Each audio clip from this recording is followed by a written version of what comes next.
6월 11일 화요일 정례 브리핑 시작하겠습니다. 질문하시면 답변 드리겠습니다. 네, 박 기자님. 예, 세계일보 박수찬 기자입니다.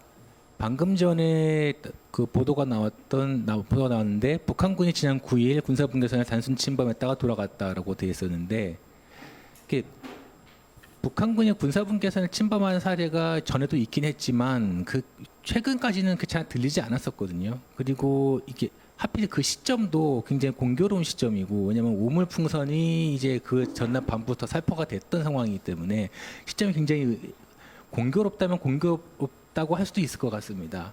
합참에서는 이번 북한군 군사분계선 월경을 어떻게 보고 있는지, 그리고 그때 상황이 어땠는지 좀 구체적으로 말씀해 주셨으면 합니다. 합참 공보실장입니다. 지난 6월 9일 12시 30분경 중부전선 비무장지대 내에서 작업을 하던 북한군 일부가 군사 분계선을 단순 침범하여 우리 군의 경고방송 및 경고사격 이후 북상하였습니다.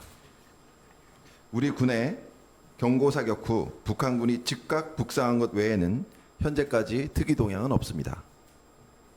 우리 군은 북한군의 동향을 면밀하게 감시하면서 작전 수행 절차에 의거 필요한 조치를 하고 있습니다. 당시의 상황은 DMZ는 현재 수풀이 우거져 있고 MDL 표식이 잘 보이지 않는 상태입니다.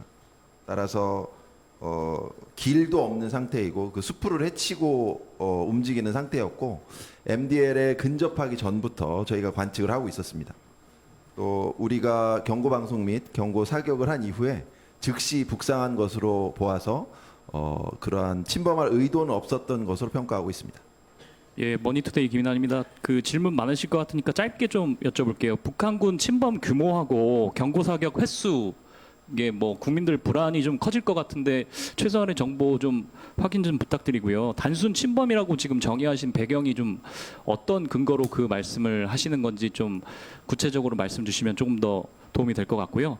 그리고 마지막으로 추가로 어제는 이제 특이 동향이 없다고 말씀을 하셨는데, 어제 뭐 단순히 어제만 말씀하셔서 특이 동향이 없다고 하신 건지, 아니면 이게 이틀 지나서 이 내용이 발표된 그 계기가 뭔지 좀 설명 좀 부탁드리겠습니다. 단순 침범한 그 인원의 숫자나 우리 군의 경고 사격 발수에 대해서는 공개할 수 없습니다.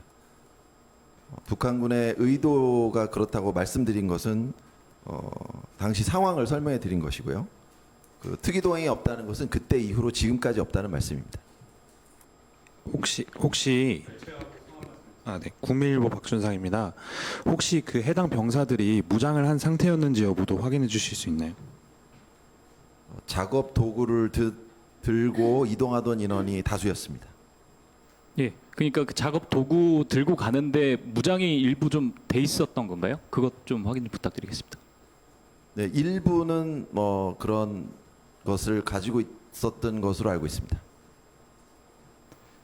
그리고 그 북한군이 뭐 MDL하고 아까 DMZ 표식이 안 보여지고 수풀이 우거졌다라고 말씀을 주셨는데, 그 근방에서 작업하는 게, 작업이라든지 그 작전하는 게 그 북한군이 뭐 한두 번은 아닐 텐데, 이게 지금 이렇게 긴장이 고조되는 상황에서 뭔가 이거를 좀 단순 침범이라고 좀 보기는 어렵지 않나 싶은데, 그 부분 좀 어떻게 보시는지 말씀 부탁드립니다. 그건 뭐 단순 침범이라고 평가한 것은 제가 공개해드린 것 이외에도 다른 정보들이 있는 것이고, 또 국민들께서 불안하지 않으시도록 그런 또 확인되지 않은 정보를 보도하는 것은 자제해 주시기 부탁드립니다. 예, 한국일보의 김형준입니다. 그 MDL 넘어오기 전부터 이제 관찰하셨다고 했는데, 이게 작업 인원이라고 설명을 해주셨는데, 어떤 작업을 했는지, 아니면 어떤 작업을 하고 돌아가는 길이었는지, 이런 것들도 확인되셨는지 여쭤보고 싶습니다. 작업을 하러 가기 위한 이동 단계에서 그렇게 단순 침범한 것으로 평가하고 있습니다. 작업 내용에 대해서는 뭐 구체적으로 확인해 드리기 어렵습니다. 다음 질문 받겠습니다. 없으신가요?